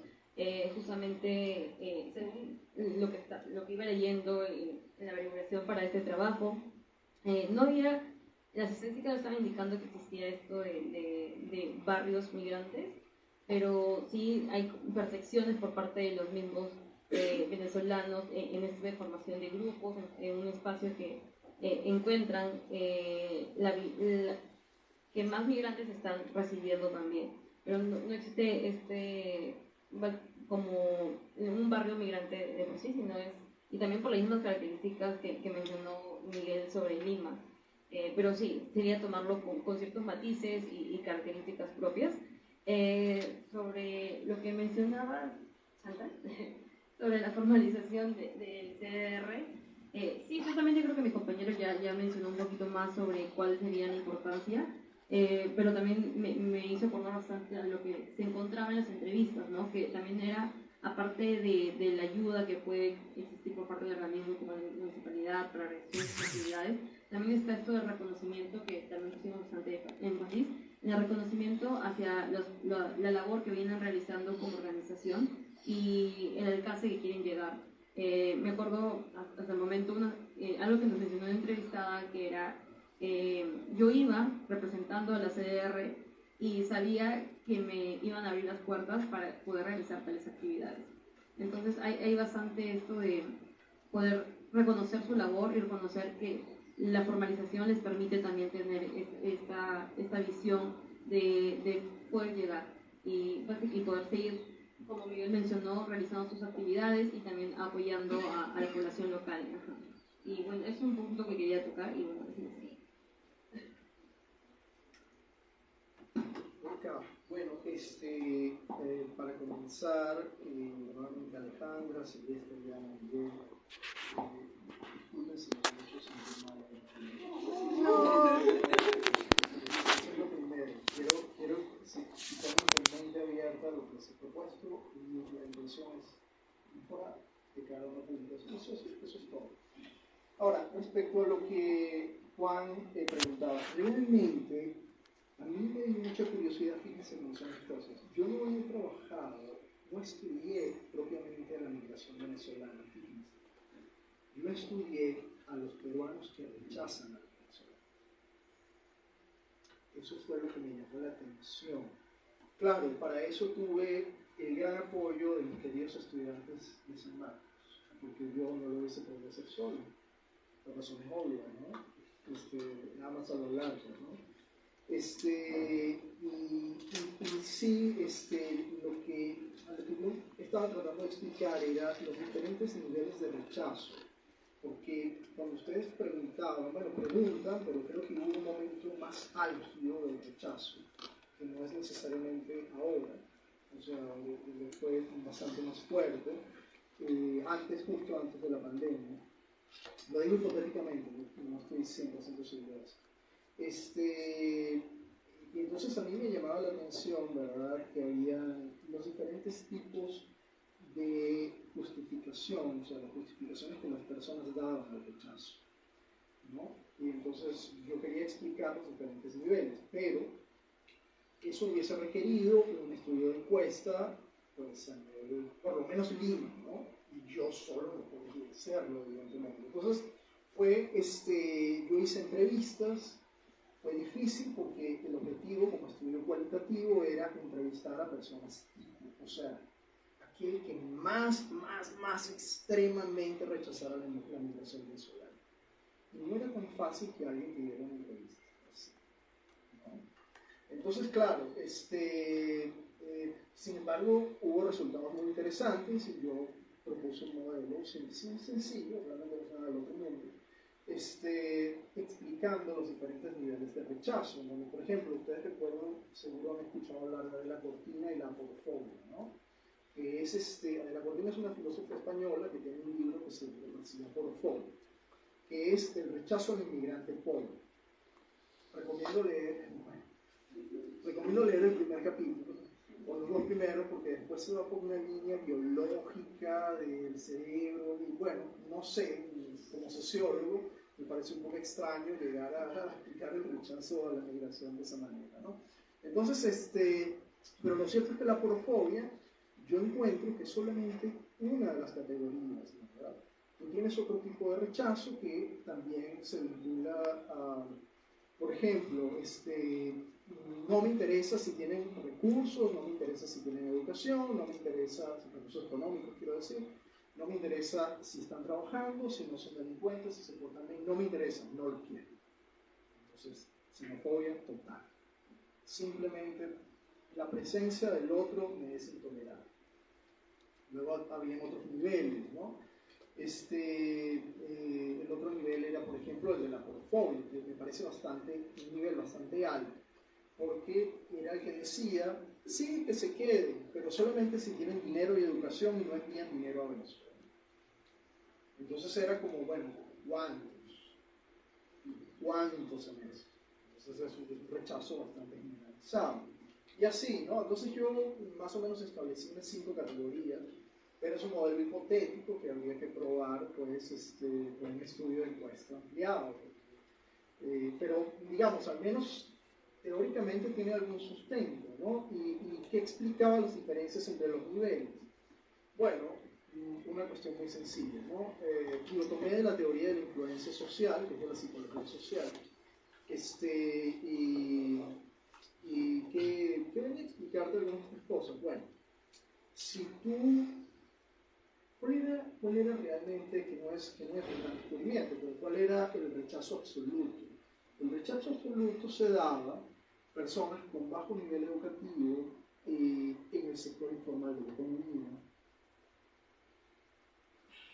Pues aquí es en donde las cosas se ponen más difíciles, es donde hay una competencia feroz, ¿no? En donde los inmigrantes, como tienen menor capital, nivel rechazo absoluto. ¿Dónde eran los otros? Bueno, así iba, ¿no? Entonces, ¿qué tenía que ver? Había la experiencia previa, ¿no? Entonces, si tú conocías a algún inmigrante y tenías una buena relación, y lo conocías cercanamente, la probabilidad de que, la probabilidad es una forma de hablar, es cuantitativo, la probabilidad de que hubiese rechazo aún ante una experiencia negativa era menor, porque había una diferenciación. Bueno, hay personas que se portan mal, y por decirlo en sentido coloquial, y personas con las cuales me llevo bien y puedo hacer esa diferenciación. No categorizo toda la categoría social, ¿no? En el imaginario de un inmigrante. Bueno, y así, ¿no? Entonces, si yo no, por ejemplo, había un caso muy interesante, y se repetía, ¿no? Y era la persona que veía los medios. Esto me llevaba a una conclusión sobre los teóricos hipotéticos sobre los medios, ha estado muy en debate, ¿no? Ese tema. Esta persona decía, sí, en la televisión se ve que son violentos, se ve que son violentos. Ya, pero tú tienes malas experiencias con venezolanos, ¿no? Ni mis amistades tampoco. Y entonces tú rechazas, no. Entonces el impacto de los medios es relativo, no es absoluto. Es un impacto relativo a el conjunto de relaciones que las personas tienen respecto a los inmigrantes. Eso implicaba la experiencia de terceros significativos. Si a mi prima, un venezolano, le quitó, entre comillas, el trabajo, lo expresan así, entonces por supuesto debe estar mucho más propenso a que lo que yo vea en los medios se convierta en un reforzamiento de mi rechazo. Entonces, bueno, eso fue más o menos lo que yo investigué.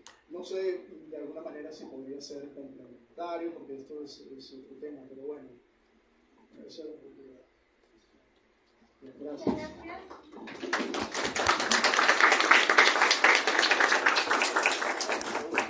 Quedamos paso a Cristóbal para que nos dé la respuesta al comentario sobre el contexto político, ¿no? Bueno, nada más voy a aprovechar porque además no siempre estoy al frente de estudiantes de sociología siendo sociólogo. Yo creo que esto es un placer. Pocas veces se da poder hablar entre futuros colegas. Y creo que además que si el tema de la migración les interesa, yo creo que podemos aprovechar y darles algunas cosas interesantes que creo que deben conocer como para seguir ampliando. Pero voy con la pregunta concreta. El CDR, como comento, nació en un contexto político bien particular, que es que nace desde la embajada representante de la Asamblea Nacional.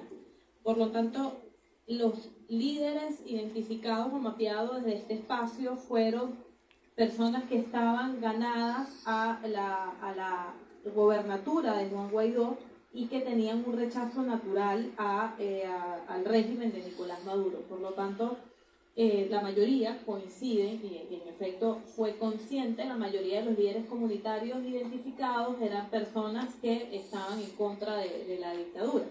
Sin embargo, esto que fue notable y que fue parte del origen del CDR fue incluso un obstáculo, fue algo a reflexionar, a debatir al interno del CDR, porque cuando hay un cambio político dentro del Perú, cuando gana el presidente Castillo y además paralelamente en Venezuela también había un declive importante de Juan Guaidó como presidente y como representante paralelo, digamos, de la presidencia. A lo interno vemos cómo podía estar en juego la representación o el mantenimiento de esta red de liderazgo comunitario que estaba haciendo un trabajo para la población vulnerable, tener un signo político de esa magnitud. Por lo tanto, es allí, y eso es una de las razones que esbozamos para que fuera independiente y naciera como una asociación civil que tuviera independencia y que trabajara más de forma política. Entonces, a partir de ahí, y además hasta de forma consciente, el CDR, sus integrantes, decidimos apartarnos del signo político para poder tener independencia y trabajar para cualquier persona, aunque antes se hacía, digamos, o sea, era una correa para trabajar para cualquier venezolano como beneficiario, pero los que estábamos haciendo el ejercicio teníamos una afinidad política de oposición al régimen que está todavía en el poder, pero después se decide de forma consciente tener distancia política para poder mantener la organización social como eso, ¿no? Somos una organización social. Al segundo punto de la ruta de dinero aprovecho para comentar como parte del CDR que el CDR no ha recibido nunca fondos propios. No hay ruta del dinero en el CDR porque ha sido desde el inicio una red voluntaria. Y todos los integrantes que hemos hecho trabajo en otras organizaciones hemos trasladado desde nuestras formas a hacer algún fortalecimiento. Es tanto así que es parte del desafío del CDR. O sea, en este momento, como decían los chicos, cuando ya hicieron entrevistas eran 109, ahorita no son tantos, y es precisamente por la dificultad de mantener una asociación civil que no ha logrado hasta ahora gestionar fondos propios, sino que hemos hecho algunos convenios de gestión colaborativa con algunas asociaciones. Y cierro para comentarles algunos temas que han estado por allí, que creo que además que es importante que reflexionemos, que tienen que ver con los fenómenos migratorios, pongámosles el apellido que tengan, sean fenómenos migratorios en el sur, en el norte, que tienen que ver uno con la asociatividad. Cuando hay fenómenos migratorios y olas migratorias, hay una propensión a que estas personas en la sociedad de acogida se asocien, porque es mucho más fácil en la asociatividad recobrar un sentido de pertenencia, tener esta medida intangible, personas que hablan como tú, que entienden tus chistes, que escuchan tu música, es mucho más fácil tener un sentido de pertenencia con alguien que te recuerda a tu comunidad de origen. Y segundo, porque es un vehículo muy eficaz para demandar derechos. En grupo es mucho más fácil demandar documentación, accesos, espacios, etc. Por lo tanto, donde hay fenómeno migratorio, probablemente hay algún rasgo de asociatividad, un poco a lo que tú respondías de qué cosa se puede vincular. Segundo, donde hay migración, sobre todo donde hay una migración importante como la que estamos hablando ahora, normalmente hay un componente de rechazo. Eso también pasa en cualquier lugar donde hay fenómeno migratorio. Mientras hay mayores personas extranjeras en un lugar y mientras más cerrado y más denso, siempre va a existir un fenómeno de otredad que hay que resolver, y por eso hay que hacer trabajos como de integración. Es un fenómeno normal, pero es un fenómeno que hay que resolver, ¿no? De resolver esta otredad y convertirlos otra vez en nosotros, porque tiene que ver con miedo a rechazo laboral, miedo a nuevas costumbres, nuevos acentos, nueva forma de hacer y de ser, que se resuelven en el camino. Ustedes, la sociedad peruana tiene muchas muestras de cómo lo han resuelto en el camino con la población Nikkei y otras, ¿no? Y además, con esto cierro, la población venezolana, más allá de estas generalidades, ¿qué tiene de específico, ¿no? Esta población migrante venezolana, esta ola? Uno, el tiempo en que se dio la ola migratoria. A pesar de que la ola migratoria venezolana viene desde que llegó a la presidencia Hugo Chávez, es donde Venezuela da el cambio, donde salen más venezolanos que inmigrantes que entran. El hito importante es en el 2018. ¿no? En el caso peruano, aquí habían 70.000 venezolanos, el profesor y yo somos uno de los pocos venezolanos que tenemos como 6 años aquí, éramos como 70.000, y lo estábamos hablando ahorita antes de entrar, y en el 2018 habían 700.000. El hito es en el 2018, cuando hay la crisis en Venezuela de alimentación y de escasez, se vuelve inevitable y la gente sale de forma forzada porque quería comer y tener medicamentos, ¿no? Ese es el primer hito. Lo segundo es la cantidad, que se lo acabo de decir. Venezuela pasó de ser un país que recibía migrantes a ser el 4º expulsor del mundo de personas migrantes. En Lima nada más vivimos 1 millón de venezolanos, es la 5ª ciudad del mundo que tiene más venezolanos. Si fuera un estado, en Venezuela fuera el 5º estado más grande de Venezuela. Y lo tercero es el perfil. Los venezolanos, el perfil del venezolano que está afuera del país es un perfil joven, es un perfil técnico migrante, la mayoría está estudiada, la mayoría tiene familia y se vino con la familia. Esto da que nuestro perfil migratorio tenga un matiz diferente, porque es un matiz educado, un matiz que está buscando otro tipo de temas laborales, es otro que tiene otras demandas, y allí es donde están las especificidades de este tipo de migración, ¿no? Entonces le doy esto por si alguno quiere seguir estudiando este tema, pues pueda evaluar qué cosas pueden ser equiparables, qué cosas pertenecen pues a nosotros, pues, los venezolanos. Muchas gracias.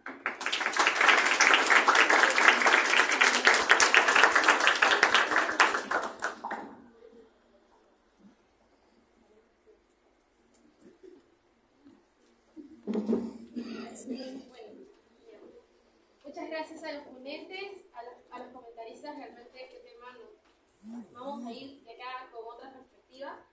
Y realmente gracias por haber venido y por las preguntas que han generado, ¿no?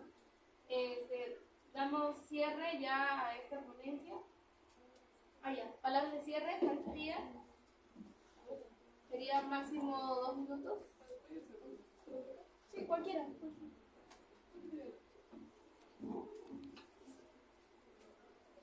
Bueno, muchas gracias en primer lugar por asistir.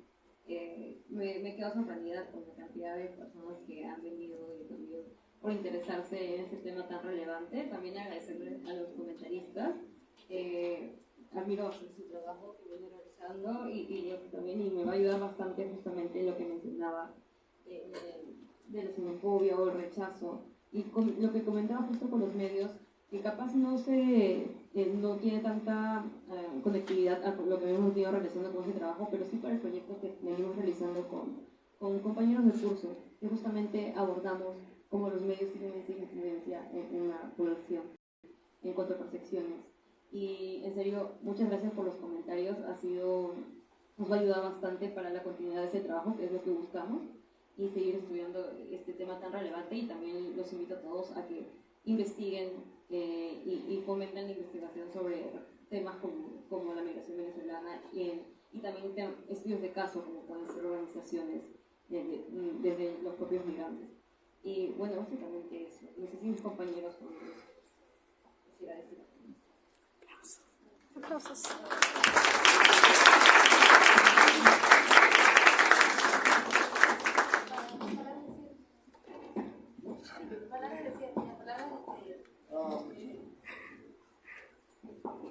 Bueno, realmente quiero volver a felicitarlos, como lo dije al inicio, creo que es una maravillosa iniciativa, creo que tiene una gran cantidad de cosas para seguir desarrollando, y cuando los escucho pues se nota todavía más, y desarrollando a todo nivel, ¿no? O sea, realmente hay una gran contribución y yo particularmente en la personal, intelectual, académicamente, en cualquier otro sentido. Y nuevamente agradezco la oportunidad de estar acá y es una maravilla realmente poder haber compartido con ustedes. Muchas gracias.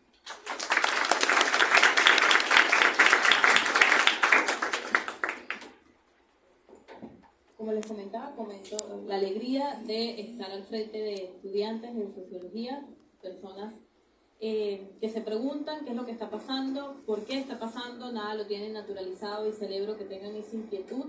Y como venezolana además le agradezco que parte de la inquietud sea entendernos preguntar por qué estamos aquí, qué estamos haciendo aquí y qué podemos hacer además juntos como para que seamos una comunidad armónica e integrada, ¿no? Yo les agradezco muchísimo además el interés académico y el interés ciudadano por este tema. Y además como socióloga, como decía el profesor, les agradezco además la rigurosidad académica que le están poniendo a todo este fenómeno. Así que muchas gracias además a todos por el interés, que además también dice mucho de ustedes y además de la universidad. Muchas gracias.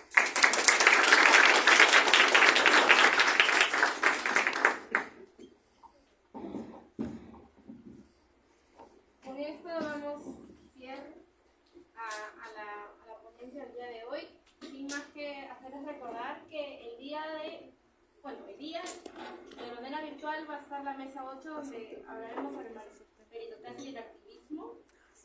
Y el día de mañana son las mesas, la última mesa y la mesa de clausura, ¿no?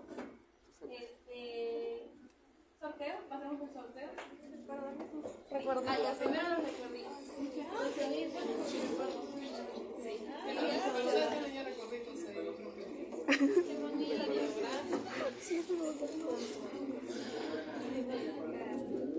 Ay, no se lo doy.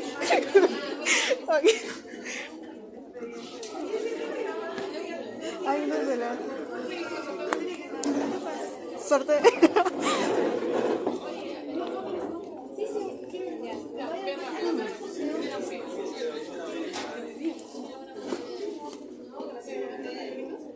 Vamos a pasar al sorteo. ¿Quieren stickers? No se metan con los stickers, entonces vamos a pasar a ellos.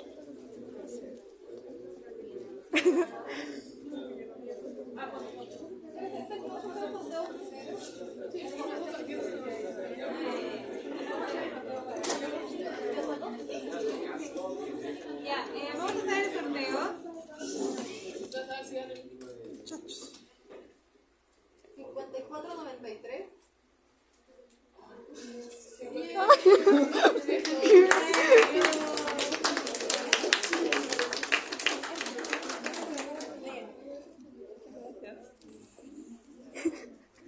Casi.